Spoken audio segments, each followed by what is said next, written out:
అలా శాస్త్రం చెప్పినట్టుగా ఎవడు కర్మాచరణం చేస్తాడో వాడు చిట్ట చివరికి చేసుకున్న కర్మల నుంచి కూడా విముక్తి పొందుతాడు. ఇక మళ్ళీ జన్మ ఎత్తవలసినటువంటి అవసరం ఉండదు. నేను ఈ మాట అన్నప్పుడు, నేను ఈ నేపథ్యాన్ని మీతో మనవి చేస్తున్నప్పుడు మీరు ఒక్క విషయాన్ని బాగా గమనించాలి. ఈ శరీరానికి వేదాంతంలో అనేక పేర్లు ఉన్నాయి. అందులో దీనికి ఒక పేరు ఏమిటంటే చిజ్జడ గ్రంథి అని పేరు. ఇది తనంత తానుగా జడం.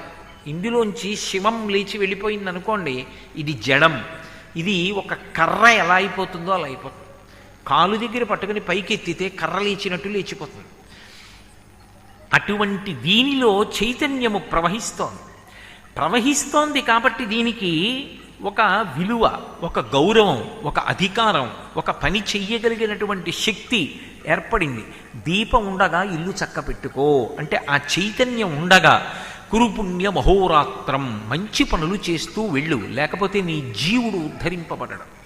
నీ చుట్టూ ఉన్న వాళ్ళ గురించి ఎన్ని మాటలైనా చెప్పు, నేను కాదనను, మంచిదే. నా భార్య, నా భర్త, నా బిడ్డలు, నా బంధువులు, నా స్నేహితులు, నా శిష్యులు, ఇవన్నీ మంచిదే. కానీ ఇవి ఏవీ కూడా వెంటరానిది ఎప్పుడు అంటే ఒక్కసారి జీవుడు బయటికి వెళ్ళిపోయాడు అనుకోండి, ఇక అన్ని అనుబంధములు దాంతో ఆగిపోతాయి. అంతే. కింవానేన ధనేన వాజికరిభిప్రాప్తేన రాజ్యేన కిం వా పుత్ర కళత్ర మిత్ర పశుభిర్దేహేన గేహేన కిం జ్ఞాతైతక్షణ భంగురం సపతిరోత్యాద్యం మనోదూరతః స్వాత్మార్థం గురువాక్యతో భజ భజ శ్రీపార్వతీ వల్లభం అంటారు శంకర భగవత్పాదులు. ఒక్కసారి అందులోంచి జీవుడు బయటికి వెళ్ళిపోయాడు అనుకోండి, ఏమండి అన్నా పలకడం, అన్నయ్య అన్నా పలకడం, తమ్ముడు అన్నా పలకడం, బావగారు అన్నా పలకడం, మామయ్య గారు అన్నా పలకడం, అయ్యో మా పక్కింటి ఆయన నా స్నేహితుడు అన్నా పలకడు, మా గురువుగారు అన్నా పలకడు. అన్ని అనుబంధాలు అక్కడితో ఆ శరీరానికి పూర్తయిపోయి ఆ వెంట వచ్చేది ఏది అంటే చేసుకున్న కర్మ ఏది ఉంటుందో అదొక్కటే భుజానికి తగుల్చుకుని వెళ్ళిపోతాడు. కాయము వీడి జీవుడితి కంపిత చిత్తత నీగు చుండవో నాయనయంచు ఎడ్చు నిజ నందన నందినులైనగాని కందోగిని భస్మముల్ తొలుత దుఃఖమహంబుని సొత్సు పత్నియున్ కాయము వీడి రారు కదా చేసిన కర్మము పుణ్యము తప్ప శంకర. చేసినదేదుందో అదొక్కటే తగల్చుకుని వెళ్ళిపోతాడు. ఏది చేశాడో అదే వచ్చే జన్మలో జీవుడికి అన్నం. వచ్చే జన్మలో నేను ఇలా పెట్టే అధికారం పొందాలంటే ఇప్పుడు పెట్టేవాడినై ఉండాలి. ఇప్పుడు పెట్టినది ఉంటే అప్పుడు పెట్టగలను. ఇప్పుడు ఇలా పెట్టిన వాడను కాకపోతే వచ్చే జన్మలో ఇలా పట్టవలసిన వాడినే కానీ ఇలా పెట్టేవాడిని కాలేదు. అదే కదా శంకర భగవత్పాదుల కనకధారా స్తోత్రం. ఏమో ఏ మహానుభావుడు ఒక్కొక్కనాడు అతిథిగా వస్తాడో, ఏ కోరిక లేనటువంటి మహాత్ముడు ఒక రోజున అనుకోకుండా ఇంటికి అతిథిగా వస్తాడు. ఊరకరారు మహాత్ములు వా రథముల ఇండ్ల కడకు వచ్చుటెలెల్లన్ కారణము మంగళములకు మీరొచ్చుట శుభము మాకు నిజము మహాత్మా అంటాడు దశమస్కంధంలో. పాత్రత. అటువంటి మహాపురుషుడు ఇంటికి రావడం అంటే పరమేశ్వరానుగ్రహం కలిగితే వస్తాడు. ఆయన వచ్చి అరుగు మీద కాసేపు కూర్చుని వెళ్ళిపోయాడు అనుకోండి, సేద తీరి. పాత్రత. అటువంటి వాడు, ఆయన్ని నమ్ముకున్నవాడు వచ్చి వెళ్ళిపోయాడు, ఈశ్వరుడు పరమ సంతోషాన్ని పొందుతాడు. ఇప్పుడు మనుష్య శరీరానికి ఉండేటటువంటి గొప్పతనం ఎక్కడుంది అంటే ఇది చిజ్జడ గ్రంథి అయినటువంటి కారణం చేత దీనికి ఈశ్వరుడు సృజించినప్పుడు ఎందుకు సృజిస్తాడు అంటే మొదటి కారణం చేసినటువంటి పాపము పుణ్యము దీని చేత అనుభవింపచేస్తాడు. మీరు ఈ విషయం కొంచెం గంభీరంగా ఉంటుంది, కొంచెం జాగ్రత్తగా పట్టుకోవాలి. నేను గత జన్మలో ఒక పాపం చేశాను, ఇప్పుడు నేను ఈ మనుష్య శరీరంలో ఉన్నానంటే కేవలము కోటేశ్వరరావు గారు పుణ్యాత్ముడు సిద్ధాంతం చేయడం సాధ్యం కాదు. పాపపుణ్యములు రెండు ఉంటేనే కదా మనుష్య శరీరంలోకి వచ్చాను. పాపము ఉంది, పుణ్యము ఉంది. నేను ఏదో ఒక ప్రాణి అలా వెళ్ళిపోతుంటే నా చేతిలో కర్ర ఉంది, అది నా మీద తిరగబడలేదు కదా అని కర్ర వేసి కొట్టాను. దాని మోకాలు మీద తగిలింది. అది బ్రతికున్నంతకాలం ఆ మోకాలు నొప్పుతో అలా బాధపడుతూనే ఉంది. ఇప్పుడు నేను చేసిన పాపకర్మ పోవాలి కదా. ఇప్పుడు ఆ పాపకర్మ పోవాలంటే నాకు కూడా మోకాలు అలాగే నెప్పెట్టాలి. నాకు కూడా మోకాలు అలాగే నెప్పెట్టి నేను బ్రతికున్నంతకాలం నా మోకాళ్ళు నాకు నెప్పెడుతుంటే నేను చేసిన పాపకర్మ క్షయం అవుతుంది. కాబట్టి ఇప్పుడు ఈశ్వరుడు ఏం చేయాలి? ఈ శరీరాన్ని ఇచ్చి దీని మోకాళ్ళకో నిప్పెట్టాలి. ఈ మోకాళ్ళకి నిప్పు వచ్చింది అనుకోండి, నేను ఒక రకంగా ఏం చేయాలి? చాలా సంతోషించాలి. ఎందుకని? నా పాపం పోతోంది కాదు. నేను మీతో మరి యథార్థం మీరు నన్ను కర్మ పునర్జన్మ గురించి మాట్లాడు అంటే ఇది తప్ప ఇంకేం మాట్లాడండి. నేను గత జన్మలో చేసినటువంటి పాపం ఉంది, అది పోవాలి. పోవాలి అంటే దుఃఖం అనుభవించాలి. దుఃఖం అనుభవించాలంటే మానసికంగా అనుభవిస్తానండి అంటే కుదరదు. అది శరీరానికి బాధ కలగాలి. అందుకని దీన్ని ఇవ్వాలి. ఇప్పుడు ఏమవుతుంది? దీనికి కొన్నాళ్ళు బాగుంటుంది, కొన్నాళ్ళు పోయాక నొప్పులు వచ్చిన తర్వాత ఇక కూర్చోవడం కష్టం, లేవడం కష్టం, అన్నీ బాధలే. ఇప్పుడు ఏమైంది? గతంలో చేసిన పాపం పోతోంది. గతంలో చేసినటువంటి పుణ్యకర్మ ఉంది. ఏదో ఒక అతిథిని పరమ ఆదరంతో ఆదరించి పట్టెడన్నం పెట్టాను కాబట్టి నాకు ఆకలితో ఉండవలసిన అవసరం లేకుండా పాత్రత కలిగిన మహాపురుషుడికి ఒకడికి అన్నం పెట్టా. నా జీవితంలో ఎప్పుడూ నేను ఆకలితో ఉండవలసిన సందర్భం ఏర్పడకూడదు. నాకు ఆకలి వెయ్యగానే ఎవరో ఒకళ్ళు, ఓ కోటేశ్వరారు మీరు ప్రయాణం చేస్తున్నారు ఏంటండి అని నేను తెచ్చుకున్న పలహారం మరిచిపోయినా, ఒకవేళ ఎక్కడో అయ్యా చాలా సంతోషం మిమ్మల్ని చూద్దాం అనుకుంటున్నాను, ఇవాళ మీరు కనపడ్డారని ఆయన 2 యాపిల్ పళ్ళు తీసుకొచ్చి చేతికి ఇచ్చి వెళ్ళిపోయాడు అనుకోండి, నాకు ఆకలి వెయ్యకుండా గత జన్మలలో నేను చేసుకున్నటువంటి పుణ్య ఫలితము ఈనాడు సఫలీకృతమై నాకు 2 యాపిల్ పళ్ళ రూపంలో ఎవరో వచ్చి ఇస్తే ఆకలి తీర్చుకోవడానికి సాధనమైంది. అంటే పుణ్యం పోయింది, చేసిన పుణ్యం పోయింది. 2 యాపిల్ పళ్ళు వచ్చాయి, మోకాళ్ళ నొప్పులు వచ్చాయి, పాపం పోయింది. ఈ చిజ్జడ గ్రంథిగా ఈ శరీరం వచ్చింది అంటే కేవలము సంతోషపడిపోవడానికే కాదు, ఇది పాపపుణ్యములు క్షయమైపోవడానికి పనికొస్తోంది. అందుకే మీరు గమనించి ఉంటే కష్టాలు వస్తున్నాయి అంటే అమ్మయ్య నా పాపాలు పోతున్నాయి అంటారు మహాత్ములు. చంద్రశేఖరేంద్ర సరస్వతి మహాస్వామి వారి గురించి నేను అస్తమానం చెప్పక్కర్లేదు. వారు కారణజన్ములు, మహాపురుషులు, అపర శంకరావతారులు. పరమశివుడే ఈ భూమి మీద మళ్ళీ నడయాడాడు. పరమశివుడే శంకరాచార్యులు వారిగా వచ్చాడు. నమక్కపర్దిని చ వ్యుక్త కేశాయ చ. ఇంత జటాజూట ఉన్న పరమశివుడు బోడిగుండుతో శంకరాచార్యుల వారిగా వచ్చాడు. ఆ శంకరాచార్యుల వారే చంద్రశేఖరేంద్ర సరస్వతి మహాస్వామిగా వచ్చారు. ఆ చంద్రశేఖరేంద్ర సరస్వతి మహాస్వామి వారికి పూర్వాశ్రమంలో ఒక తోబుట్టు ఉండేది. ఆవిడ పేరు లలితాదేవి.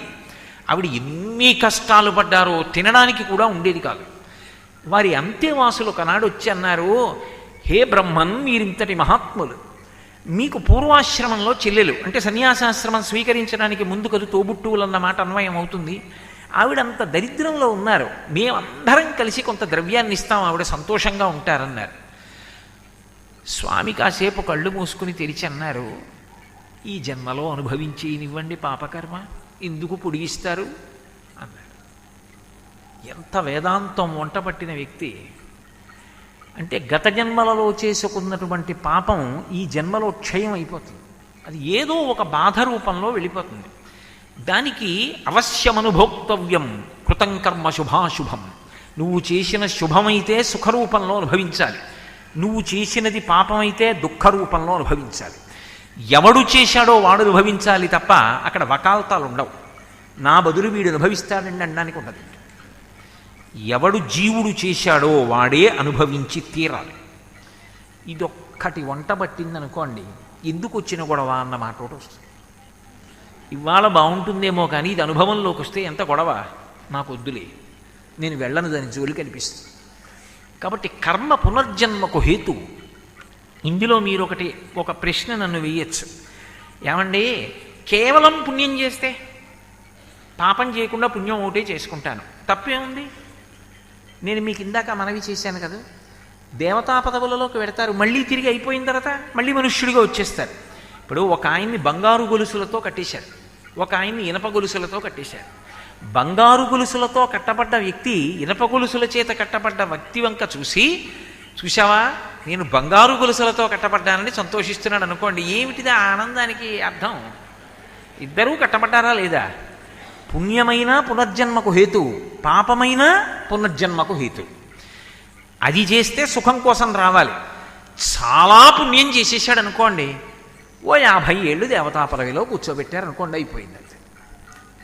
స్వామి నాకు ఆ పుణ్యం కావాలన్నాడు అనుకోండి, పుణ్యం కావాలి అంటే దాన్ని ఫలితంగా సుఖ రూపంలో అనుభవింపచేసేస్తారు, పాపానికి దుఃఖ రూపంలో అనుభవాన్ని ఇచ్చేస్తారు.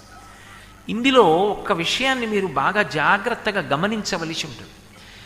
ఇందులో మనుష్యునకు తాను చేసుకున్నటువంటి కర్మ కానీ ఇప్పుడు అది అనుభవంలోకి వస్తున్నటువంటి విధానం కానీ వాడికి ఎప్పుడూ అవగాహన ఉండదు.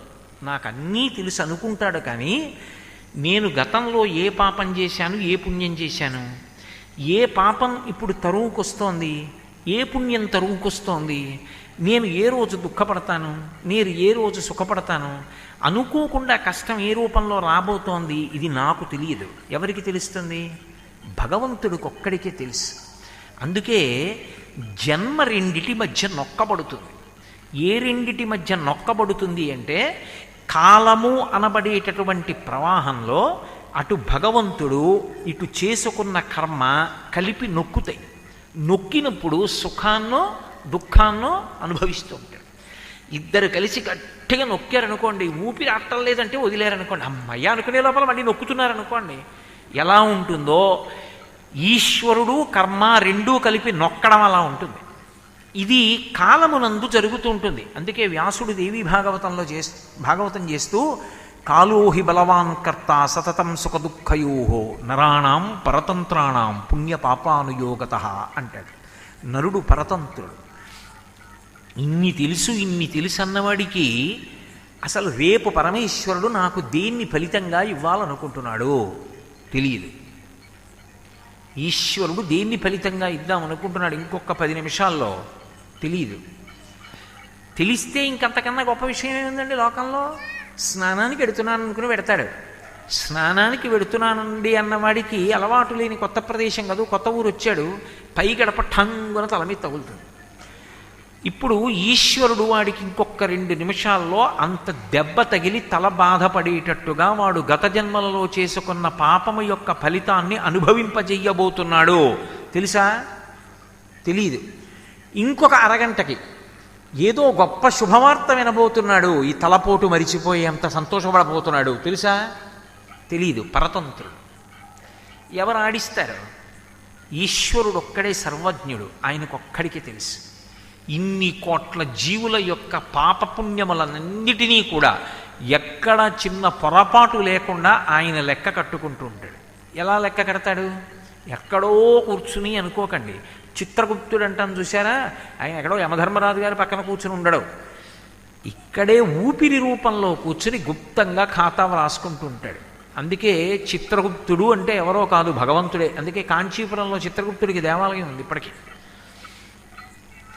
భగవానుడు కాలరూపంలో ఉండి, అందుకే భగవద్గీతలో కాల కలయతామహం అంటాడు. నేను కాలం రూపంలో ఉండి లెక్కలు కట్టుకుంటున్నానంటాడు. ఏ లెక్కలు? 2 లెక్కలు కడతాడు. ఏ శరీరంలో ఏ జీవుడు ఎంతకాలం ఉండాలి? ఈ శరీరం ఉంది, ఇందులో ఈ జీవుడు ఉన్నాడు. ఏదో పుట్టిన కొన్నాళ్ళకి మా నాన్నగారు దీనికి కోటేశ్వర శర్మ అని ఓ పేరు పెట్టారు. ఈ జీవుడు ఇందులోకి వచ్చాడు, ఎన్నాళ్ళు ఉండాలి ఇందులో? ఎవ్వరికీ తెలియదు, ఒక్క ఆయనకే తెలుసు. ఆయన ఇక్కడే కూర్చుని గుప్తంగా లెక్కెడుతూ ఉంటాడు. ఊపిరిల రూపంలో ఇస్తాడు ఆయుర్దాయాన్ని. అందుకే తన కోపమే తన శత్రువు, తన శాంతమే తనకు రక్షదయ చుట్టంబౌ. నేను అదే పనిగా కోప్పడుతున్నాను అనుకోండి, ఊపిరి ఎక్కువ తీసేస్తే ఆయుర్దాయం క్షీణించిపోతుంది. తన కోపం తనకి శత్రువు. కామమైనా అంతే, అప్పుడు కూడా ఊపిరి ఎక్కువగా తీస్తాడు, అప్పుడు ఆయువు క్షయం అయిపోతుంది. ప్రశాంతంగా ఉన్నాడు అనుకోండి, మెల్లగా ఊపిరి తీస్తాడు, ఎక్కువ కాలం బ్రతుకుతాడు. ఇప్పుడు ఇక్కడ కూర్చుని ఎన్ని ఊపిర్లు తీస్తున్నాడని లెక్క పెట్టేది ఎవరు? వాడు ఒక్కడే. వాడు ఇక్కడ కూర్చుని లెక్కలు పెడుతుంటాడు. వాడిక్కడ ఉన్నంతసేపు గంట మోగుతూనే ఉండాలి. దేవాలయంలో భగవద్దర్శనం అవుతుంటే గంట మోగుతూ ఉంటుంది, ఇక్కడ గంట మోగుతుంటుంది, అనాహతము ఆగదు. Lub dub lub dub lub dub అని ఆ గంట మోగుతూ ఉంటుంది. వాడికి ఎప్పుడో లెక్క అయిపోతుంది. వాడికి నేను బాగానే పెట్టానా అని మళ్ళీ ఏం చూడ్డే. ఆయన లెక్క పెట్టేశాడంటే అయిపోయింది అంతే. ఆయన అయిపోయింది లెక్కన బయటికి వెళ్ళిపోయాడు అనుకోండి, ఇక ఊపిరి తీసినవాడు విడిచిపెట్టకపోవచ్చు, విడిచిపెట్టినవాడు తీయకపోవచ్చు, అంతే అయిపోయింది అక్కడతో. ఎక్కడుంది మృత్యు అంటే? భార్య కన్నా సన్నిహితంగా ఉండేది ఏది అంటే మృత్యువే. అందుకే అది ఎప్పుడు వస్తుందో తెలియదు, వచ్చే లోపల ఈ శరీరాన్ని వాడడం మొదలుపెట్టి కురుపుణ్య మహోరాత్రం, తొందరగా మంచి పనులు దీంతో చెయ్యి, అవి నీ జీవుణ్ణి ఉద్ధరిస్తాయి. బయట వాళ్ళు అలా ఉండిపోతారు, కానీ నీ జీవుడికి నువ్వు దీనితో చేసుకున్నదేదో అది నిన్ను ఆనందింపచేస్తుంది, నీకు ఉత్తమగతులు కల్పిస్తుంది, నీకు పునర్జన్మకి అది హేతు అవుతుంది. ఇందులో మీరు ఒక విషయాన్ని బాగా గమనించవలసి ఉంటుంది. ఇందులో కర్మ అన్న మాట నేను వాడినప్పుడు శాస్త్రీయమైనటువంటి కర్మ చెయ్యండి అని అర్థం. పుణ్యకర్మ అన్న మాటకు అర్థం ఏది పుణ్యమో ఏది పాపమో అని నన్ను అడిగారు అనుకోండి, చేసిన కర్మని బట్టి ఇది పుణ్యము ఇది పాపము అని చెప్పడం కుదరదు. నేను అన్న మాట మీరు బాగా పట్టుకుంటున్నారో పట్టుకోవట్లేదో. ఈ పని ఇప్పుడు చేస్తే ఇది పుణ్యం అండి అని చెప్పడం కుదరదు. ఈ కార్యం ఇప్పుడు చేస్తే ఇది పాపం అండి అని చెప్పడము కుదరదు. కత్తి పట్టుకోవడం తప్పు అని అంటాను ఎవరి విషయంలో? దొంగ కత్తి పట్టుకుని నా వెంట పరిగెత్తుకొస్తున్నాడు. నేను బాబోయ్ వీడు పొడి చేస్తాడని చెప్పి పరిగెత్తుకుంటూ పోతున్నాను. ఆ వస్తున్న దొంగ పరిగెత్తుకొస్తూ వస్తూ ఓ రాయి తన్నుకు పడిపోయాడు. పడిపోవడంలో కత్తి అంత దూరం వచ్చి పడింది. ఇప్పుడు ఆ కత్తి నేను పట్టుకున్నాను, రారా దగ్గరికి అన్నాను. వాడు పరిగెడుతున్నాడు. నేను వాడిని పొడవను, వాడు పారిపోతే నాకు చాలు. ఇప్పుడు కత్తి దొంగ దగ్గర ఉంటే నేను పరిగెత్తాను, కత్తి నా దగ్గర ఉంటే దొంగ పరిగెత్తాడు. ఇప్పుడు పుణ్యం ఎవరిది, పాపం ఎవరిది? అంటే కత్తి చేతిలో ఉండడం పుణ్యం కాదు, వాడి చేతిలో ఉంటే అది ఇంకొకడికి భయహేతు పాపకర్మ. నా చేతిలో ఉంటే ఆత్మరక్షణ, నేను వాడిని చంపే ఉద్దేశం నాకు లేదు, నేను చంపను, పుణ్యానికే పనికొచ్చింది. అందుకే కర్మ తజ్జడం అంటారు రమణ భగవానులు. కర్మ కర్మగా కాదు ఫలితాన్ని ఇచ్చేది, కర్మ కన్నా కూడా ఏది ఫలితం అంటే మీ భావన ప్రధానం. మీరు ఏ భావనతో అది చేస్తున్నారు? ఒక రక్షక భటుడు ఉంటాడు, మనం వీధిలో వెళుతుంటే సైనికులు ఉంటారు, సైనికులు తుపాకీ పట్టుకుంటారు. అవి మామూలు తుపాకులు కావు, ఏదో నిమిషానికి ఇన్ని 100 గుళ్ళు వర్షించేస్తాయి. అంతంత తుపాకులు పట్టుకుని చంపేస్తారు కొంతమందిని. ఇప్పుడు ఆయనకి పాపం వచ్చిందా? రాదు. ఆయన దేశరక్షణ చేస్తున్నాడు, దేశాన్ని కబళించే ప్రయత్నం చేసినటువంటి శత్రువుల్ని హతమారుస్తున్నాడు, తన ప్రాణాలని పణంగా పెడుతున్నాడు, ఆయన కర్తవ్యతానిష్టతో ఉన్నాడు, ఆయనకి దోషం రాలేదు ఆయుధం పట్టుకుంటే. ఒక పోలీసు వీధిలో తుపాకీ పట్టుకుని ఎడతాడు, ఆయన తుపాకీ పట్టుకుని ఎడుతుంటే మనందరం సంతోషంగా ఉంటాం, అమ్మయ్య మన జోలికి ఎవడు రాడు, మన పని మనం చేసుకోవచ్చు అని. అదే ఒక దొంగ చేత్తో తుపాకీ పట్టుకుని ఎడుతున్నాడు అనుకోండి, ఇంట్లోకి పోయి తలుపులు వేసుకుంటాం. ఇప్పుడు తుపాకీది తప్ప కత్తిది తప్ప? కత్తిది కాదు తుపాకీది కాదు, పట్టుకున్నవాడి భావన ఎందు తప్పు. ఏ భావనతో నువ్వు పట్టుకున్నావు, ఏ కర్మ ఏ ఉద్దేశ్యంతో నువ్వు చెయ్యాలనుకుంటున్నావు అన్నదాన్ని బట్టి కర్మ ఫలితం ఇస్తుంది.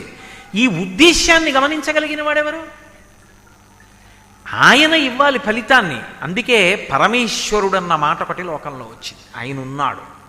లేకపోతే ఈ ఖాతా ఎలా నడుస్తుంది? ఏ ఉద్దేశ్యంతో చేస్తున్నామన్నది బయట వాళ్ళకి ఎవ్వరికీ తెలియకపోవచ్చు. కానీ దంభము అని శాస్త్రంలో ఒక మాట. దంభము అంటే పైకి ఒకలా కనపడతాడు, లోపల ఒకలా ఉంటాడు, ఒకలా చేస్తూ ఉంటాడు. మూడు ఒకలా ఉండవు. భాగవతంలో దశమస్కంధంలో ఒక లీల ఉంది కృష్ణ భగవానుడిది. అందులో ఆయన బకాసుర వధ అని ఒక కొంగను చంపుతాడు. ఎందుకు ఆ కొంగను చంపడం అంటే, కొంగ రూపంలో రాక్షసుడు వచ్చాడు. వాడు వచ్చి ఒక సరోవరం ఒడ్డున నించున్నాడు. కొంగ తెల్లగా ఉంటుంది, చక్కగా నీటిలో ఒంటికాలు మీద నిలబడుతుంది. ఆ 2 చంపుటములను పైకెత్తి ఏదో భగవద్ధ్యానం చేసుకుంటున్న దానిలా అర్ధనిమీలిత నేత్రాలతో ఉంటుంది. ఇప్పుడు నేను దూరం నుంచి నా మనవడికి కొంగని చూపించి దాన్ని నమ్మచ్చా? కుక్కలా కరుస్తుందా, అది ఏమైనా చేస్తుందా అంటే, తాతగారండి అది ఒంటికాలు మీద నించుంది, నీటిలో నించుంది, జపం చేస్తోంది, ఎవరినీ చూసి దాని ముఖంలో ఏ భావన లేదు, పరమసాత్వికమైన ప్రాణి తాతగారండి అంటాడు. అమాయకుడు కనుక అది అలా ఉంటుంది. కానీ చేప నీటిలో దగ్గరికి ఎప్పుడు వస్తుందని చూస్తూ ఉంటుంది. దగ్గరికి చేప రాగానే చటుక్కుని పట్టుకుంటుంది, చంపుటాల మధ్యలో పట్టుకుని ఎగిరిపోతుంది. అందుకే కొంగ జపం అని లోకంలో ఒక పేరు. పైకి ఒకలా ఉంటాడు, లోపల ఒకలా ఉంటాడు. నువ్వు పైకి ఎలా ఉన్నా లోపల ఎలా ఉన్నావో చూడగలిగిన వాడు పరమాత్మ. నా భార్యకు కూడా తెలియదు నేను ఏం మాట్లాడుతున్నానో చూసి, ఓహో ఈయన ఇంత పవిత్రుడా అనుకుంటుంది. కానీ నేను లోపల ఎవరు అన్నది ఎవరికి తెలుసు? ఆయనకు ఒక్కడికే తెలుసు. అందుకే నేను చేసేటటువంటి కర్మ వెనక ఉన్నటువంటి భావన ఏదో ఆయన పసిగట్టగలడు. పసిగట్టి దాని వలన పాపపుణ్యములను అనుగ్రహిస్తాడు. ఈ చేసిన పాపపుణ్యములే సుఖదుఖములుగా వస్తాయి లోకంలో. అందుకే అందరూ మనుష్య శరీరాన్నే పొందినా అందరూ ఒక్కలా సుఖాన్ని ఒక్కలా దుఃఖాన్ని ఎందుకు పొందరు అంటే పరాశర భట్టలు శ్రీగుణరత్న కోశం చేస్తూ యద్భ్రూభంగా ప్రమాణం స్థిరచర రచన తారతమ్యే మురారే వేదాంతాహ తత్వచింతాం మురభిదురసిపాదచిత్నైత్తరంతి భోగోపోద్ఘాతకైలీచులికిత భగవత్వైశ్వరూప్యానుభావ సానశ్రీ అస్ఫురణితాం అమృతలహరిధీలంఘనీయై అపాంగై అంటారు. సృష్టి చేసేటప్పుట బ్రహ్మగారి చేతిలో పుర్రె పట్టుకుని అన్నీ రాసి అమ్మ ఐశ్వర్యం ఎంత ఇమ్మంటావు అని తల్లి వంక చూస్తాట, లక్ష్మీదేవి వంక. ఈ పుర్రె గత జన్మలో పేరు ఏమిటి దీనికి? అమ్మ ఈ పేరుతో తిరిగేది ఈ పుర్రె. అమ్మవారు ఆహా అందనుకోండి సామాన్యం. ఆవిడ కనుబొమ ఇలా దింపిందనుకోండి దరిద్రుడు. ఆవిడ ఓ అని ఇలా కనుబొమ ఎత్తిందనుకోండి యద్భ్రూభంగా ప్రమాణం, వాడా మంచి పనులు చేసిన వాడురా అందనుకోండి మహదైశ్వర్యం, వాడు పట్టింది బంగారం. ఇది ఎందుకు వచ్చింది అంటే యద్భ్రూభంగా ప్రమాణం స్థిరచర రచనా తారతమ్యే మురారే వేదాంతాహ తత్వచింతాం మురభిదురసియత్పాదచిహ్నైత్తరంతి భోగోపోద్ఘాతకైలీచులికిత భగవత్వైశ్వరూప్యానుభావ సనశ్రీ అస్ఫురణీతాం అమృతలహరిధీలంఘనీయై అపాంగై అన్నారు. అపాంగై అంటే ఆవిడ కడగంటి చూపు అంత శక్తివంతం. చేసిన కర్మని బట్టి అమ్మవారి యొక్క కనుబొమ కదలిక ఉంటుంది. పునర్జన్మలో మనం ఏది పొందాలి అన్నదానికి చేసుకున్నటువంటి కర్మలు ఆధారమవుతాయి.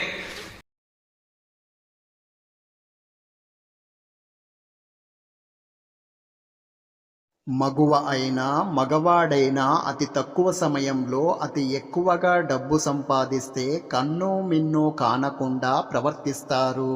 పరిణతి మించి మద్యాన్ని సేవించిన వారిలా మారిపోతారు. అనుభవం లేని వారి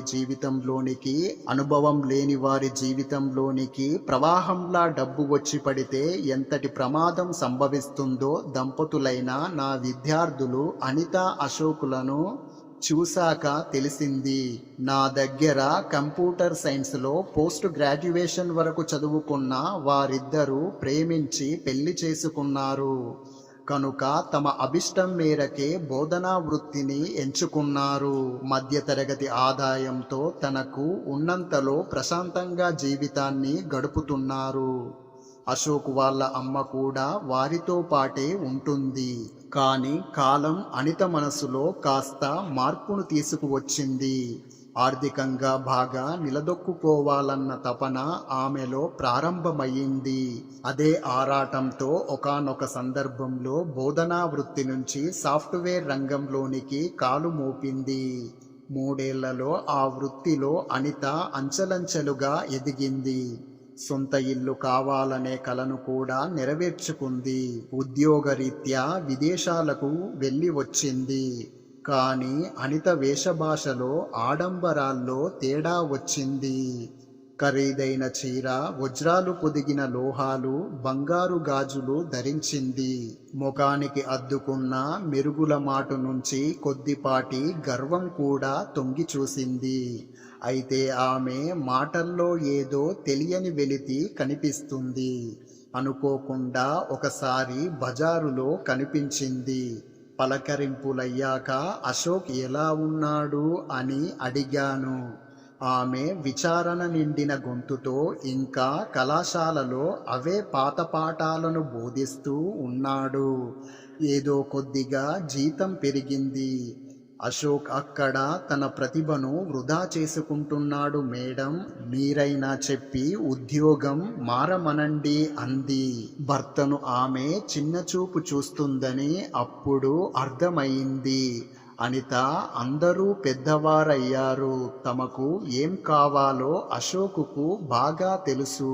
తనకు ఏం కావాలో అశోకుకు బాగా తెలుసు. నేనెలా చెప్పగలను అన్నాను. నా మాటలు అనితకు రుచించలేదు. కొన్నాళ్లకు ఉపాధ్యాయుల శిక్షణ శిబిరంలో అశోక్ నాకు తారసపడ్డాడు.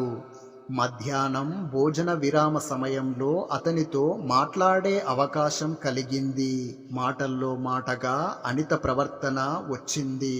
మేడం, ఈ పెళ్లి నా జీవితంలో సంతోషాన్నంతా తుడిచిపెట్టేసింది. ఇలాగే పడుండాలో విడిపోవాలో తేల్చుకోలేకపోతున్నాను అన్నాడు. అశోక్, మరీ అంతగా ఆలోచించకు. భార్యాభర్తల మధ్య ఈపాటి భేదాభిప్రాయాలు సహజమే.